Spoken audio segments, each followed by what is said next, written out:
Vamos a hablar sobre la nutrición en pacientes con HIV. El HIV es el virus de inmunodeficiencia humana, es el agente etiológico del SIDA. Este virus invade el núcleo de los linfocitos T, que son células que cumplen un rol primordial en lo que es la protección de infecciones y que resultan finalmente destruidas. Este proceso ocasiona una disminución progresiva de estas células que se debilita el sistema inmunológico y el organismo, por lo tanto va a quedar más expuesto a la aparición de ciertas infecciones oportunistas. En cuanto al estado nutricional, la infección por HIV promueve alteraciones en el estado nutricional. El desarrollo de la malnutrición influye negativamente en la evolución y el pronóstico de la infección. Dentro de las alteraciones nutricionales, podemos decir que los diferentes estadios y situaciones por los que pasa el paciente con HIV, así como el tratamiento que se le prescriba, van a requerir ajustes en la alimentación y en el soporte nutricional. Si el paciente está asintomático y su situación inmunológica es buena, las recomendaciones dietéticas van a buscar asegurar el aporte necesario y suficiente de nutrientes. Cuando el paciente presenta un deterioro inmunológico y o infecciones oportunistas, la intervención nutricional debe ser más intensa, dado que las repercusiones metabólicas de la infección HIV, ya que van a estar presentes en este tipo de pacientes. En cuanto a las recomendaciones, una correcta nutrición obtenida preferentemente mediante el consumo de una dieta saludable y equilibrada es lo mejor para este tipo de pacientes. Pueden haber alteraciones metabólicas y morfológicas que van a dar lugar a un papel importante en cuanto a la dieta, con lo cual es especial tener control de estas alteraciones metabólicas para poder prevenir a largo plazo los efectos secundarios que pueden aparecer a nivel cardiovascular. La intervención nutricional debe iniciarse de manera precoz. Las recomendaciones dietéticas siempre tienen que ser individualizadas, es decir, ser calculadas para cada paciente. Y por lo tanto, también se va a distinguir entre los pacientes, ya sea sintomáticos o asintomáticos. En cuanto al peso, el descenso de peso involuntario y aparentemente inexplicable representa uno de los signos de mala evolución de la enfermedad. Cuando esta pérdida supera el 10% del peso habitual y se acompaña, por ejemplo, de fiebre, debilidad o diarrea por más de 3 semanas en ausencia de enfermedad intercurrente que se ajuste con otros síntomas, es definida como un síndrome adelgazante o desgaste, que están asociados al diagnóstico de SIDA.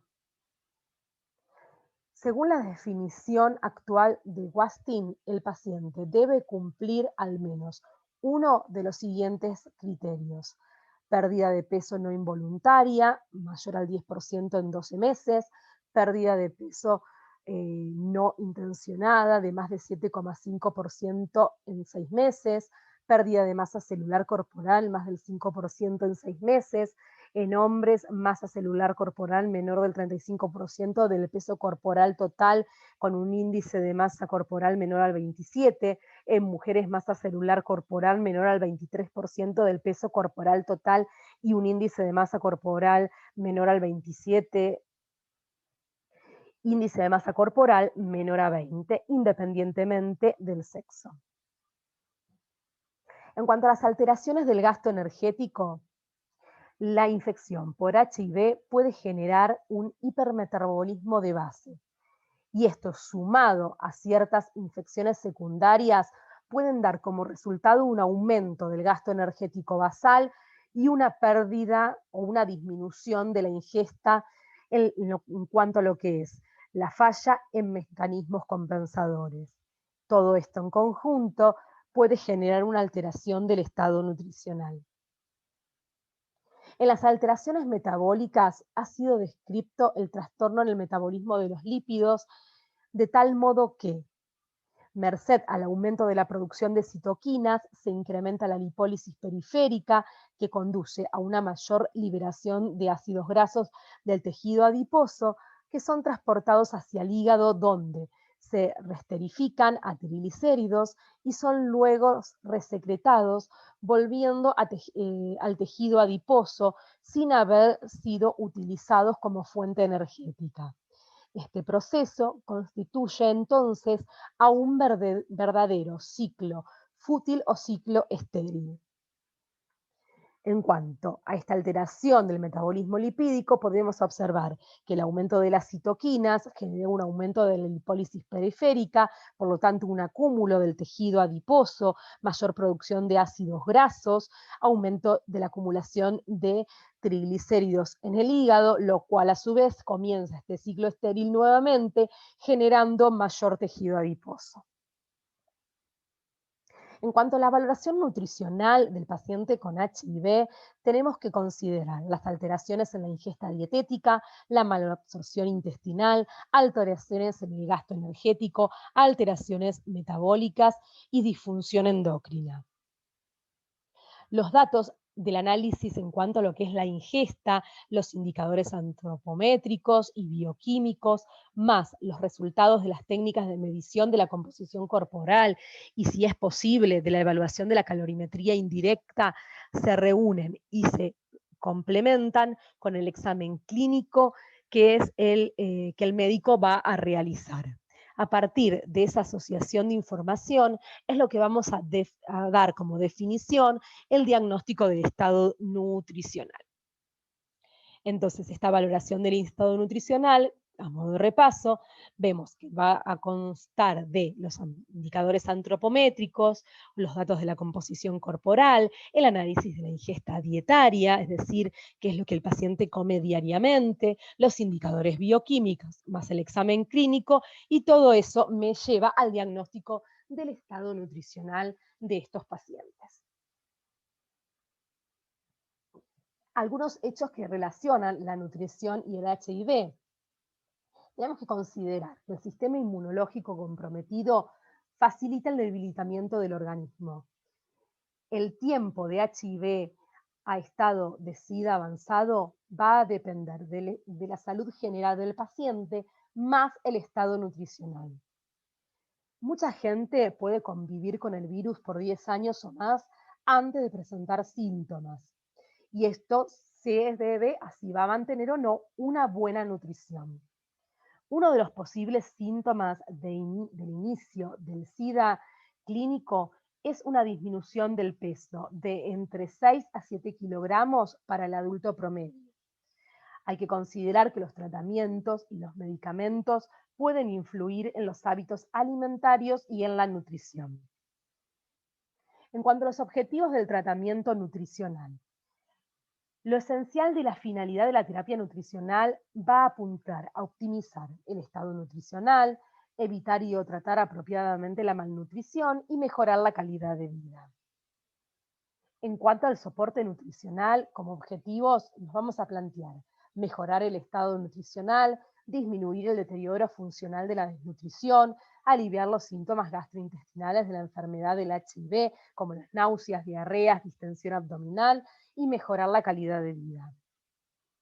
En cuanto a la planificación de las estrategias, en función de los objetivos planteados, la estrategia básica en la infección por HIV consistirá primordialmente en establecer un programa de asesoramiento y educación nutricional precoz y sistemático.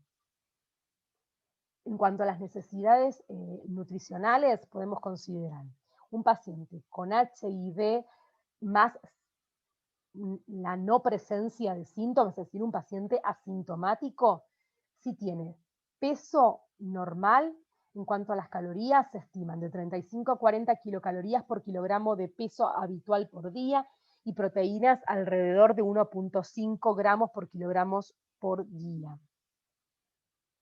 Paciente HIV positivo asintomático con peso normal, esto ya lo vimos. Paciente HIV positivo asintomático pero con peso aumentado, se va a estimar 30 kilocalorías por kilogramo de peso habitual por día y proteínas entre 1,5 y 2 gramos por kilogramo de peso día. En cuanto a las necesidades nutricionales, también podemos mencionar que hay que considerar las principales pautas de higiene alimentaria, como por ejemplo no consumir alimentos de origen animal crudos, siempre deben ingerirse bien cocidos, lavar cuidadosamente frutas y hortalizas frescas, todos los alimentos deben ser adecuadamente almacenados inmediatamente después de haberlos comprado, evitar el uso de una misma tabla de alimentos crudos para cortar alimentos cocidos, no consumir huevos con cáscara agrietada, comerlos siempre bien cocidos, no dejar comidas expuestas a temperatura ambiente, lavar bien las manos antes de preparar los alimentos y antes y después de comer. ¿En qué pasa con el paciente HIV positivo sintomático? Se va a estimar en cuanto a las calorías de 40 a 45 por kilogramo de peso habitual por día, en cuanto a las proteínas de 2 a 2,5 por kilogramo de peso día. En cuanto a las recomendaciones generales para asegurar una ingesta adecuada de micronutrientes y poder cubrir los requerimientos diarios, se estima el consumo de dietas saludables, tanto en adultos como en niños infectados. La ingesta mediante la dieta de micronutrientes en niveles de la recomendación diaria pueden ser insuficientes para corregir las deficiencias nutricionales. Existe cierta evidencia de que algunos suplementos como vitamina A, zinc y hierro pueden producir consecuencias adversas en poblaciones infectadas. Con lo cual queda por definir cuál sería el límite superior seguro para la toma diaria de micronutrientes en infectados. Esto quiere decir que si bien estos pacientes pueden requerir suplementación, todavía no hay un consenso claro de qué cantidad de suplementación máxima pueden tolerar estos pacientes. En cuanto a las complicaciones que afectan el proceso de la nutrición, por ejemplo, el paciente puede presentar diarrea, en este caso es importante reponer fluidos y electrolitos, evitar la lactosa, disminuir y seleccionar las fibras, disminuir y seleccionar las grasas, considerar la indicación de suplementos dietéticos y considerar la suplementación de vitaminas y de minerales. En cuanto a las náuseas y vómitos, ingerir porciones pequeñas y frecuentes, es decir, poca cantidad y varias veces en el día, evitar olores y condimentos fuertes, evitar alimentos de alto tenor graso y o sabor muy concentrado, preferir alimentos secos y medianamente salados, evitar líquidos durante las comidas y preferir las temperaturas frías. En cuanto a la anorexia, realizar ingestas frecuentes y de poco volumen, incorporar alimentos de alta densidad calórica, evitar líquidos durante las comidas, optimizar la ingesta durante el desayuno, crear un ambiente agradable en torno a situaciones vinculadas a la alimentación, indicar suplementos dietarios, indicar suplementación con vitaminas y minerales.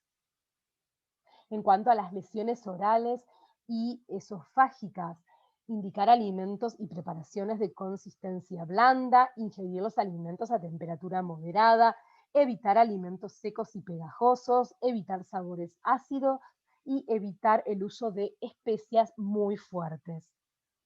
Con esto finalizamos esta presentación. Muchas gracias.